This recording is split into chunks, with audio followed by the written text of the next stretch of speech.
Hi, the Housewife Historian, and I'm not even going to play my intro today, guys. I'm just going to let you know that everything in this video is alleged. We're talking Real Housewives of New Jersey today. I'm going to recap for you guys some of the things that have been circulating online, because even though we had the Real Housewives of Orange County last night, we had Atlanta, we're still talking about New Jersey. So let's get into a few of these things. Again, though, before we get started, make sure you guys hit that like button, subscribe to my channel. It makes a really big difference on helping getting my video out in circulation. So it's a great free way to support my channel. And then turn your notifications on. It's really important to have your notifications on. Okay, guys. I take all of my tea to YouTube before I put it out on any of the other platforms. Okay, guys. So that's why you got to have those alerts on, because it will alert you when I go live. And then that way you can stay up to speed. So let's get started. First of all,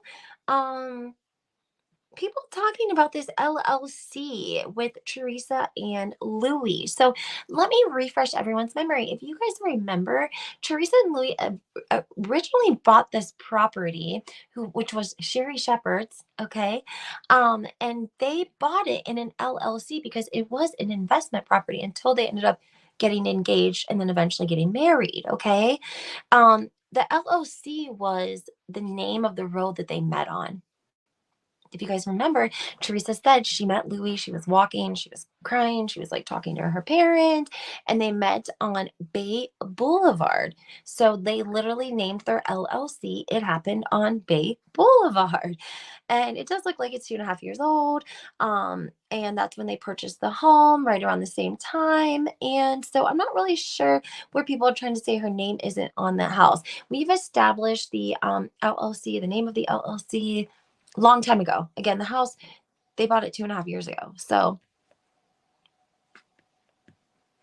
I'm not sure where that's coming from. Clear that up. And then we also have more John Fuda baby mama drama. If you guys don't know already,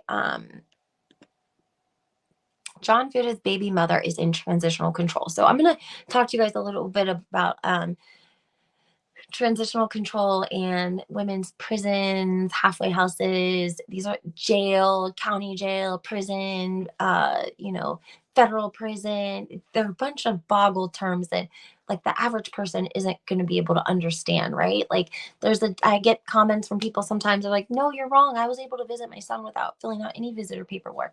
The county jail is different than a prison, right? So a county jail is gonna just be a holding place for people that are being charged with felonies or misdemeanors, right? Misdemeanors will serve all of their time in the county jail. So usually a misdemeanor holds up to 6 months in county jail, okay? Now, if you're going to prison, the amount of time will be determined by the judge and your felonies and what level of felony or crime it is that you are being alleged of committing, okay? But in this case, I just want to tell you guys what Brittany's standing is so that you guys can have an understanding as well, okay? So Brittany was incarcerated and she was sentenced until September. But in all states, especially around this area of like New Jersey, New York, Pennsylvania, Ohio, they are very big on reintegration right now. In fact, the states are putting money in and trying to rehabilitate and reduce recidivism through reintegration, prisons, and facilities. And that includes what's called a transitional control period. And a transitional control period is otherwise known as a TC. And it is when an inmate, whom Brittany would still be considered a warden of the state of New Jersey until her sentence release date, whether she is residing at a halfway house or inside the institution of prison. The halfway house that holds inmates is not going to be the same sort of halfway house that you see that are sober houses, quarterway houses, inpatient rehabs, whatever. These are going to be locked in facilities, as in you have to sign out, you have to sign back in, the staff do the same.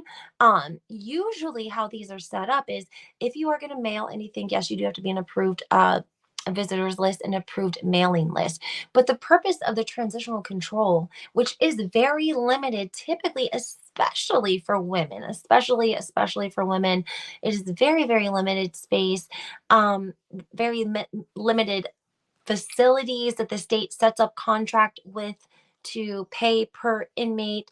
The inmate will also give 20% of their gross pay in addition to what the state pays the halfway house, while they spend their time there. So the point of the transitional control is to help reintegrate somebody back into society successfully. That means helping them get a little bit of a head start, because when you get released from prison, you will leave prison with whatever you took with you from prison in a bag, in a garbage bag, and you'll get gate pay sent to you, and they'll give you a bus pass and they will drive you to the bus station.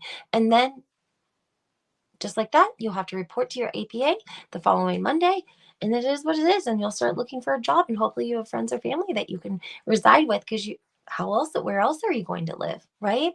So at least if they put these, especially moms, in halfway houses, help them get a job before they're just out of the system completely, help them get a routine, help them get a copy of their driver's license. Like, people come out of the prison, they don't have a copy of their state ID.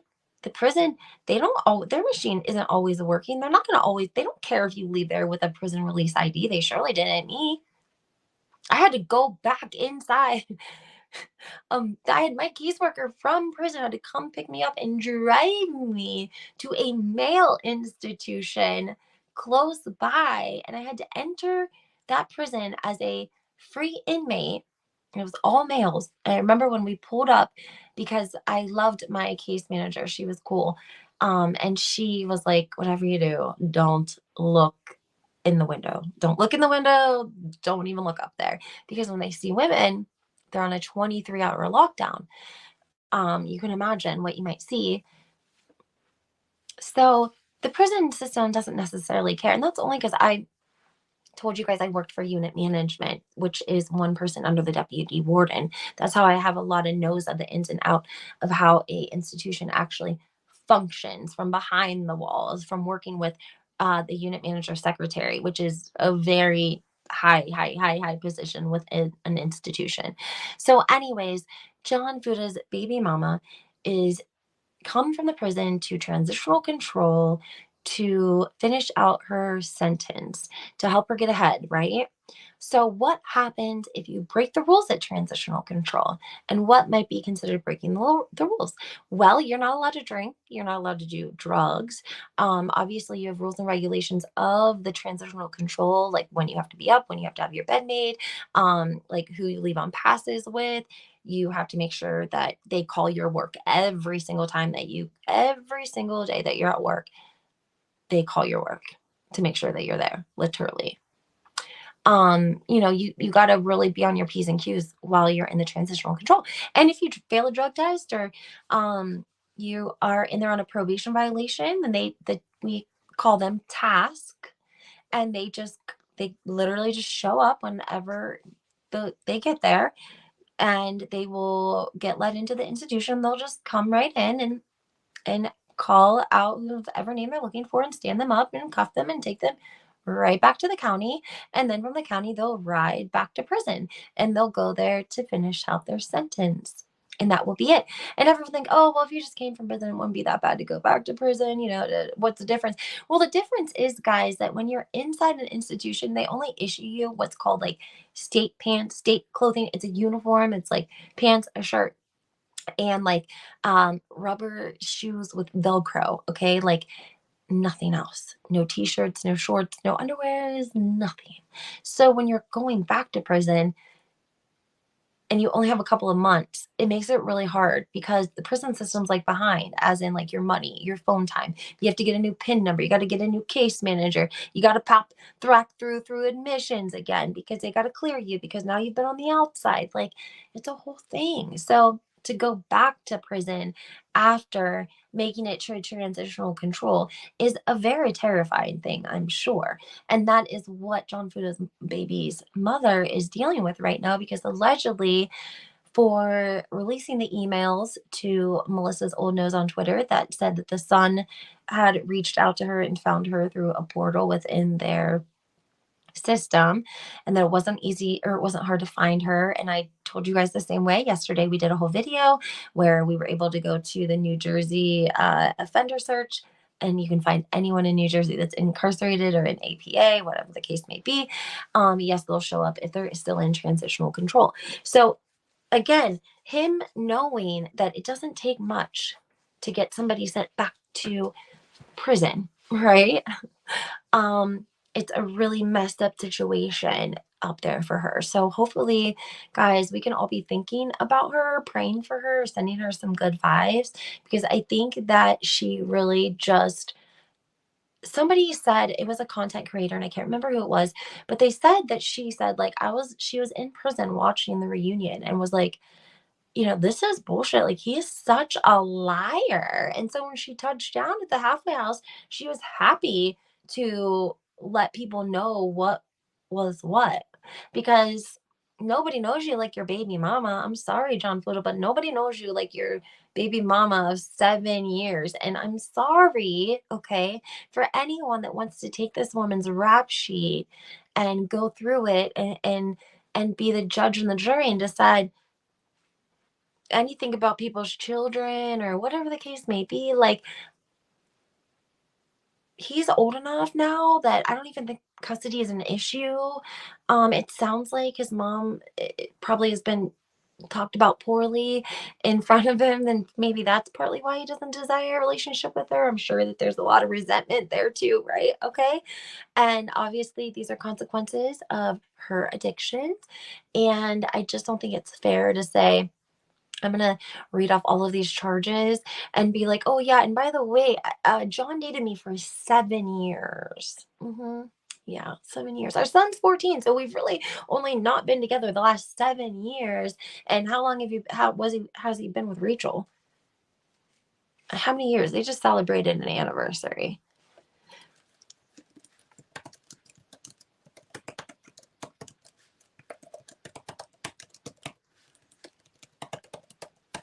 Oh, wait till I play you guys this clip of Melissa. You guys are gonna die. I'm sorry. It's so crazy. Um, they got married in 2017, so they've been married 5 years. I wonder when they started dating. Um, she said that what they started dating when, how old was the little boy? Um, Fuda's only, she's only 31. Oh, she just a young thing. How old is John Fuda? John's older than that. John is closer to Gorga's age, 43. Joe Gorga's older than 43. Are you freaking kidding me? This pisses me off. Newsweek, February 23rd. Do you guys know why this pisses me off? Because he's lying about his birth date. Yep. By about 7 years. And they're going to say John Fuda is 46. So you're going to try to tell me that John Fuda is 46 years old and Joe Gorga is only 43?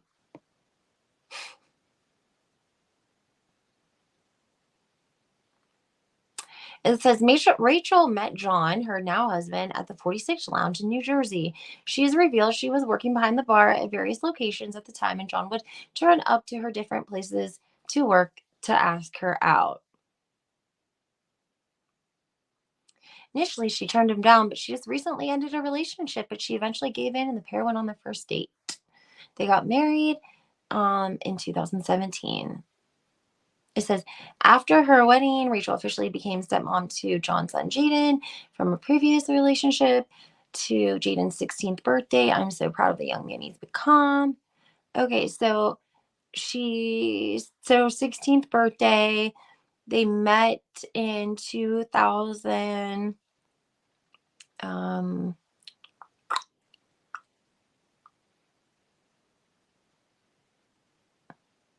Well, they've been together 5 years, so 5 wedding anniversaries. Um, so he would have been 11 when they started dating or got married. Okay. Which would make about sense because 5 years would make him 11. Say Rachel and John dated a couple of years. So that means that would have put her meeting him when Jaden was about 8 or 9, which would make sense because if he was with Brittany, his first baby mom, till for 7 years, maybe even longer, maybe on and off, maybe they would, still hook up. Um, or maybe they tried to make it work. But the point is that you don't stay 7 years with a raging addict. Okay, like raging, because like if you look at like not raging, I'm not, she knows me saying that is not that's not a dig. Like what, when we are out there doing our thing, some of us, we go harder than others. It's just the way that it is. So when you're going hard enough to get to, go and get yourself, go down to the penitentiary for a couple nights stay, then you're getting it in, right? You're getting it in. So you wouldn't keep a stable, good-hearted, hard-working, honest man. Now, do you think all of the hard-working, honest, and loving, single, well-off Buddha men just go around with all the nice girls that they could date, and they go and pick the person who's addicted to or dealing with an addiction to methamphetamines or heroin or crack or whatever it is or was? I shouldn't even say, probably get demonetized. Um, no, you're not. Because if you are watching this and you are a normal person with not an addiction or currently not addicting, whatever you want to say, picture your life 7 years. Picture what you would do the first time somebody, was all high and whatever. Like, that's not going to be attractive unless if you're doing it too. I'm just saying, from a perspective of someone who deals with addiction, you guys know I'm an advocate and I'm now certified through I'm certified with credentials to help advocate and reintegrate women that are trying to get back into society or working a family case plan or whatever the case may be. So I see it a lot, guys. Usually in these cases, if him and Brittany spent almost a decade together, it's likely that they were doing it together. And that's just the bottom line. I'm not trying to call him anything mean. I'm not saying anything bad about him changing his last name. I'm not saying he's a felon. Do I like the way he talked about felons? Absolutely not. It was disgusting because it shows how elevated in his head he thinks that he is. Guys, we got to get away from that. First of all, there is not a family member, not a person in this world that isn't touched by a family member, a loved one, or themselves that has been dealing or dealt with addiction and made it out or didn't. Okay. And I think at this point, like, we got to get away from just dragging people over it, right? Because some people make it out and some people don't. And we know how unfair and how much money talks in our judicial system. We see it happen all the time. If you have money and you are likely to get bonded out and you go to your court hearings with a paid attorney versus a public defender who doesn't care. The public defender's overloaded and they surely don't care. They surely don't care. And if they do care, they surely can't care about all of their people that way because they're overloaded in the first place. So if you come from a Fuda family and your mom is married to someone who owns a business, and every time you get in trouble, you get out of jail, you get to go to rehab, you get to do treatment in lieu of conviction, and you stay clean for a year and your convictions are wiped. You get those opportunities. When you don't have people to bail you out and you have to go to court from the county shackled and in an orange jumpsuit, and you have a public defender, you're 3 times more likely to do time than somebody else who posted bond. Just the difference in what it makes in the sentencing of an individual between getting sentenced from going to court from jail in shackles and handcuffs from the county because you can't post bail, to going to court in a suit and a tie, cleaned up, professional looking, with a paid attorney by your side. It's just the way the system is right now. It's not me criticizing the system, but we have to acknowledge it for what it is. I mean, I've seen this all the time. You get a couple that are together, they use the same, they do the same, they do the same things, right? The woman being just as bad as the man being just as bad, if not worse than the woman. And if one of their families has money, again, they get offered the treatment in lieu of conviction. They get offered the expungements. Um, expungements, you file paperwork too. I saw someone say, oh, but counties and states have they have fairs and festivals for that stuff, and legal people that'll help you. Bullshit. Yeah, they have a legal aid department. Why don't you call there and see, just pretend that you need help and see how far you get. I would love that, please. Because basically the attorneys, to keep their law license, have to volunteer so many hours per, just like we have to get to continuing education classes, they get extra hours, right? They have to volunteer so many hours, and they do it through like the local legal department. They don't care. And to qualify for legal aid, you have to be practically indigent. So these little fairs that are set up for people to help them get their fines paid off, and oh, they help you get your license back. Sometimes they do, sometimes, but oftentimes the event will be from like 9 to 12, and you have to get there at 7 a.m. and stand in line because there'll be so many people, because there are so many indigent people that don't have the resources or the money to retain people to file and help them get their shit together. Okay. So I think that it is truly doing the audience a disservice to get online and tell people that just because you're not a felon, you're a good person. Bullshit.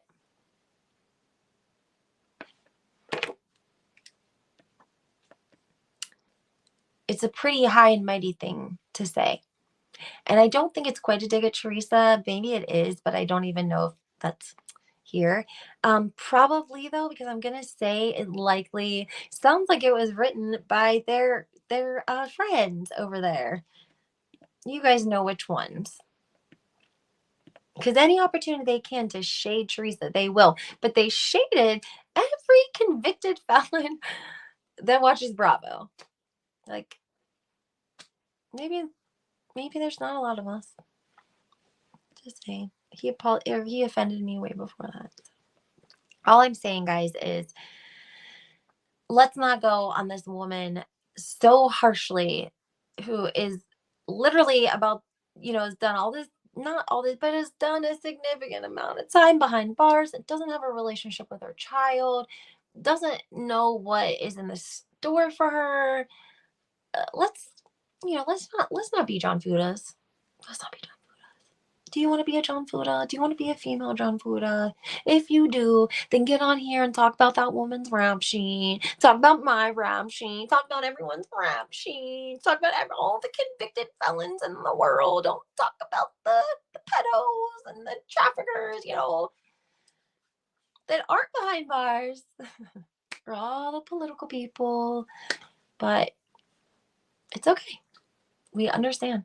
But I don't understand it from this man, because again, I feel like it's really degrading towards his own child's mother. Like, just because his son is 16 right now and says that he doesn't want anything to do with her, doesn't mean that he's going to feel that way in 10 years, in 5 years, in 2 years. He may not feel that way. Okay, guys? He's only a 16-year-old kid. He probably only knows what he's heard from John and his mother John Fuda's mother over the last 10 years. Okay. So it's not the way that you want to treat your son, to respect any sort of woman, or let alone their mother. Like, maybe it should just be like, this is my son's mom. Guys, let's leave her out of it.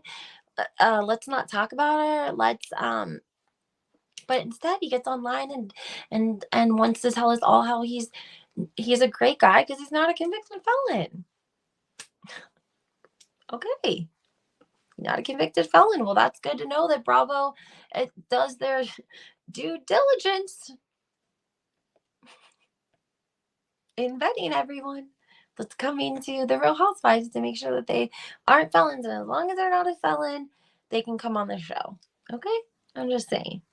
That's what it seems like. Um,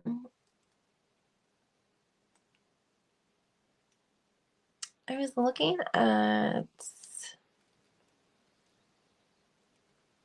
It says she is a daughter of Lissa and Artie. She has a sister named Jessica and two brothers, and she has two daughters. That's so crazy, because our daughters almost have the same first name. Her sister and I had the same first name. That's interesting. I mean, Rachel's very pretty. I think that she's just very young, and you know, we can't all, see every red flag, right? And maybe there are no red flags in their relationship and in the way that he treats her and what their life is like. Okay, but it's not this baby mom's fault, and she shouldn't be getting torn up over the internet because of it. So, and she certainly doesn't deserve to be sent back to the institution. Like, let her get a job, let her get some money saved, let her have some incentive, a taste of freedom. Like, just that's all I'm saying. So I hope that you guys have a great day. I hope that you understand a little bit better what the perspective is and the understanding of what transitional control is and what the purpose is.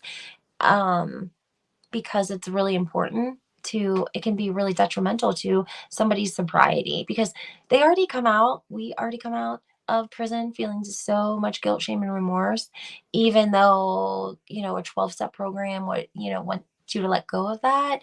It's hard if you're, for away for a long time. So, yeah, just wishing her well. Also, I heard that Martinis with Eddie interview was posted back up. He did a great comment and thanked Jennifer Aiden for going to bat for him, which I really thought was so nice. He said, "As you all know, I interviewed Jennifer Aiden from New Jersey last week, and a chain of events unraveled from being asked to taking it down to, well, you got to listen to all the details." So that was nice that he did that and thanked her.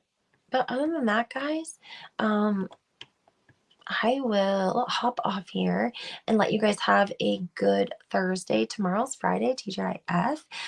Let me know your thoughts, how you're feeling about the Real Housewives of New Jersey as a pair, what you're thinking. Um,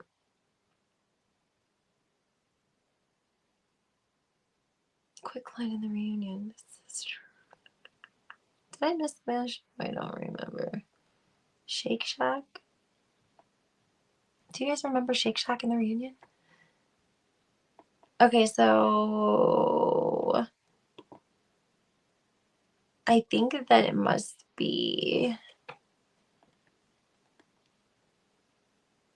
I'm thinking of a Shake Shack.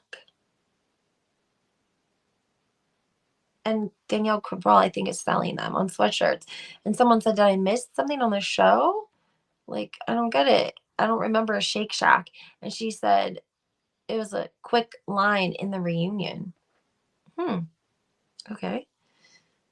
That's strange. Did you guys remember hearing that? I surely did, right? Surely didn't remember hearing that.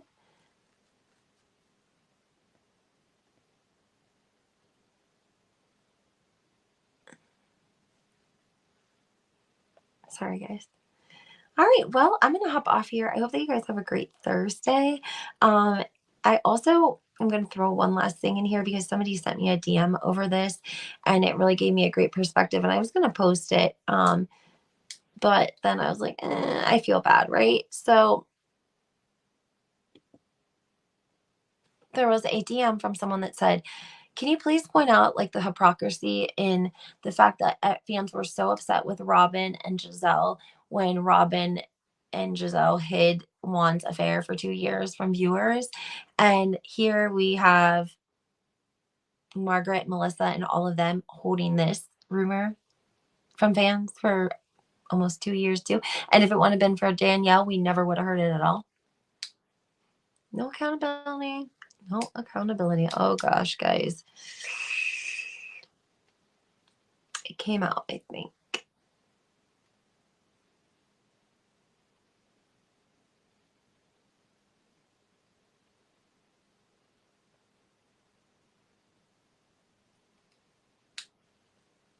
It looks like possession.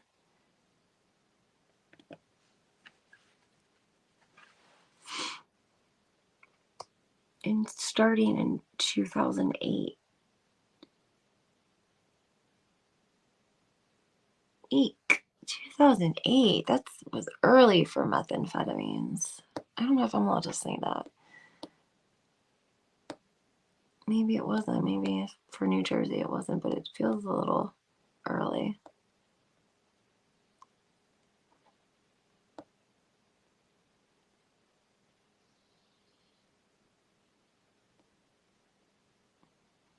Sorry guys, it looks like it was posted by an account.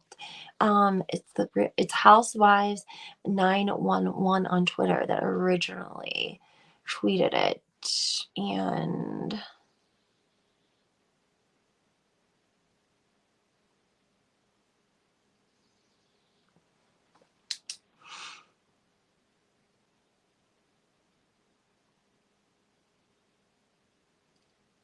look, that looks like yeah, I don't know. This one says he understood the power of the internet. He underestimated the power of the internet detectives. Thank you. I said the same thing, and thought that because he had it expunged from his record, it was safe. What a flop! That's so true. Nothing's gone. Nothing's ever expunged. You're always going to be. It's always going to really be there. It just again looks good because you got it expunged because you paid a whole bunch of money to the system and you paid money to an attorney and you paid to file paperwork and then you paid some more to say it was expunged, but it's still going to show up everywhere.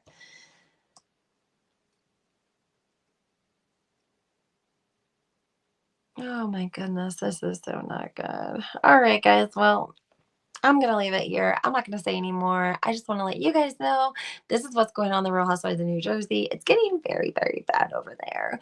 I don't know. Are producers going to step in? Are they just going to shut the whole franchise down? I mean, I don't know. And like strike a match? I don't know. It's bad. It's like they need like a flood over there because this bad.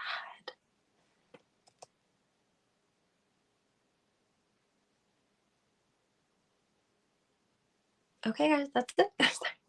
All right.